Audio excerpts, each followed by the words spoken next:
and welcome to another episode of A Matter of Fact, a weekly podcast that puts the why in dystopia.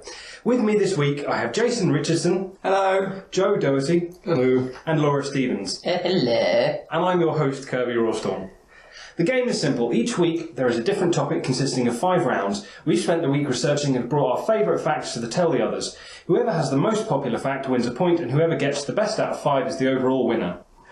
For this episode, the topic is alcohol, pertaining to the colourless poison that is scientifically defined as any organic compound whose molecule contains one or more hydroxyl groups attached to a carbon atom, or alcohol. Okay, and so for round 1. Round 1 is Oh My Head, and we're starting with Jason. Oh, I get to start again. You go. I start every time. I'm so lucky. Oh My Head. The signature pounding headache of an epic hangover is due to dehydration, most people know. But, specifically, ethanol dries out your brain. Alcohol does this by suppressing the hormone, now bear with me here, arginine vasopressin, which conserves water levels in the body. Without said hormone, without this hormone, to regulate your body water content, water gets lost in urine, hence part of the reason you pee a lot. And the body's water levels drop and your brain shrinks away from your skull. Hence the pain. There's so much in that one. So that's my fact. Boom. Nice. So when we drink, we're technically shrunken monkey heads? I don't think your entire head shrinks. That would be inconvenient. Well, that would be a shame, because that's part of my round.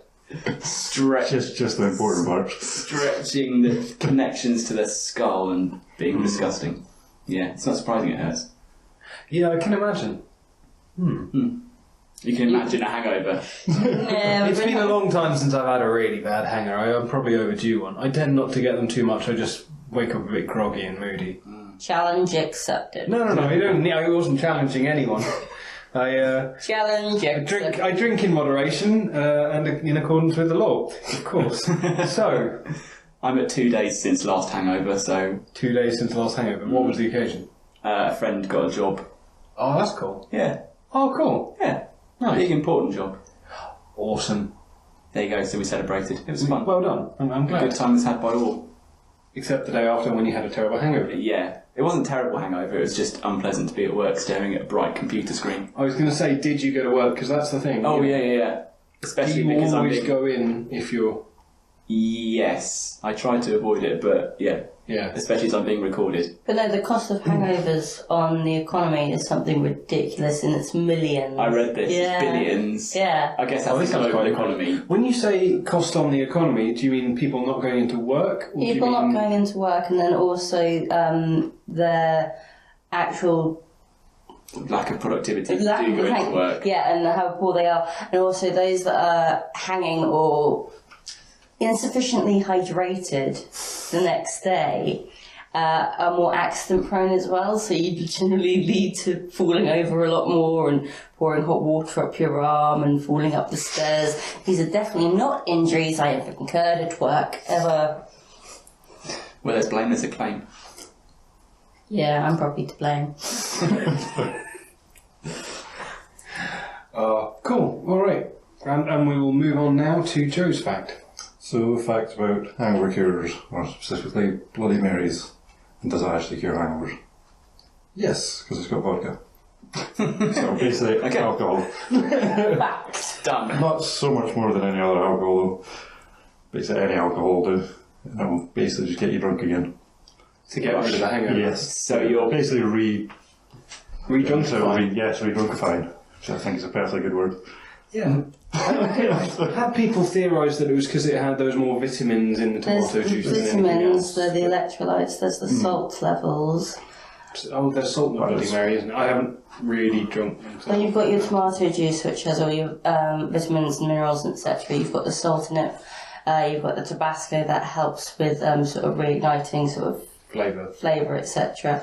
I'm basically just telling you Joe's fact now. Cool. But basically, any alcohol will work. So, So basically, when you're hungover, get drunk. You're not really curing the hangover that way, you're just pushing it back a few hours. But if you can rehydrate yourself during that, so you have one beer or one shot of vodka or one dirty martini, and then you kind of drink water and stuff like that, and try and gradually if you overhydrate yourself compared to the amount of alcohol that you drink. Well, due to the absence of the hormone... The one that sounds like it's from Star Trek. Arginine vasopressin. It's the people from Star Trek, I'm sorry. I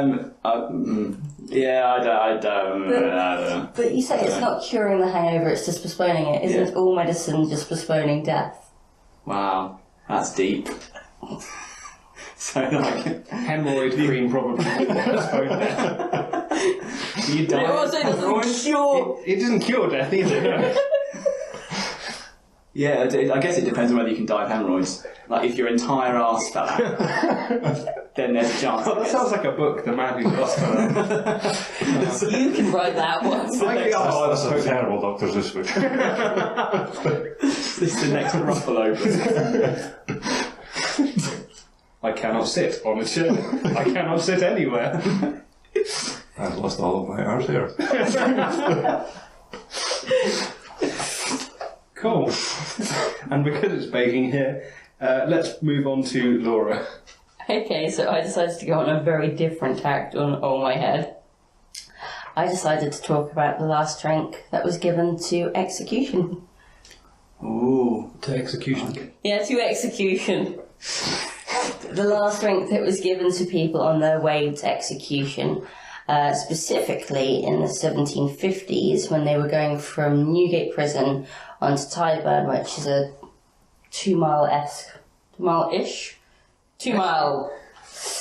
stretch of road which would be quite packly lined either side because people would like to, throw things, abuse solid objects, feces, all of that sort of stuff as they walked from place to being hanged. And there was 8 hanging days in the year. If you weren't tried for something like murder or treason, but it was something a bit more petty, and you'd all be grouped together and you'd go on this big procession, a bit like a pub crawl.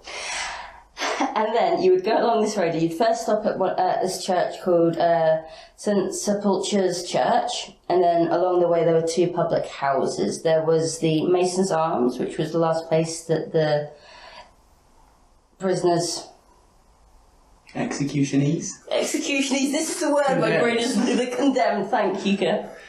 The condemned would have something to eat, and then just about the halfway point, they would stop at the Bowl Inn in St Giles, which is where they would be customarily given their last drink.